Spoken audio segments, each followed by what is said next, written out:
بسم اللہ الرحمن الرحیم۔ محترم سامعین، آج ہم نبی پاک صلی اللہ علیہ وسلم کے ارشادات مبارکہ پیش کریں گے، حدیث پاک کے الفاظات پیش کریں گے جو آپ کی زندگیوں میں ایک اچھی تبدیلی لے کر آئیں گے۔ ملاحظہ فرمائیے، جہنمی لوگ وہ ہوتے ہیں جو خود پرست، متکبر، حریص اور بخیل ہوں۔ مومن میں دو خصلتیں کبھی جمع نہیں ہو سکتی، بخل اور بد مزاجی۔ مسلمان کو گالی دینا فسق اور اس سے جنگ کرنا کفر ہے۔ جب نیکی تمہیں مسرور کرے یعنی خوش کرے اور برائی تمہیں افسردہ کرے تو تم مومن ہو۔ اللہ تعالیٰ نرم ہو اور کشادہ رو شخص کو دوست رکھتا ہے۔ دین کی بنیاد خوف خدا ہے۔ جو شخص اپنے رب کو یاد کرتا ہے اس کی مثال اس شخص کی سی ہے جس کے اندر زندگی ہے، اور جو اپنے رب کو یاد نہیں کرتا وہ مردہ ہے۔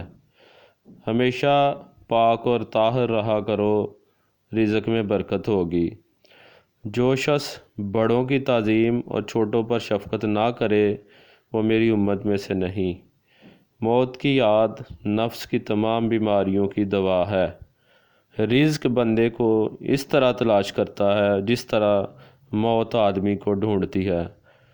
نرم مزاج اور نرم ہو شخص پر دوزخ کی آگ حرام ہے۔ مزدور کا پسینہ خشک ہونے سے پہلے اس کی مزدوری دے دو۔ تم میرے پاس حسب نسب لے کر نہ آؤ بلکہ اعمال لے کے آؤ۔ آپس میں تحفہ بھیجا کرو کہ تحفہ دل کی کدورت اور نفرت دور کر دیتا ہے۔ کیا میں تمہیں ایسے خزانے سے مطلع نہ کروں جو سب سے اچھا ہے؟ سن لو کہ وہ نیک عورت ہے۔ صحیح کا کھانا دوا ہے اور بخیل کا کھانا مرض۔ جو میانہ روی اختیار کرتا ہے یعنی درمیانہ رستہ اختیار کرتا ہے وہ کبھی مفلس نہیں ہوتا۔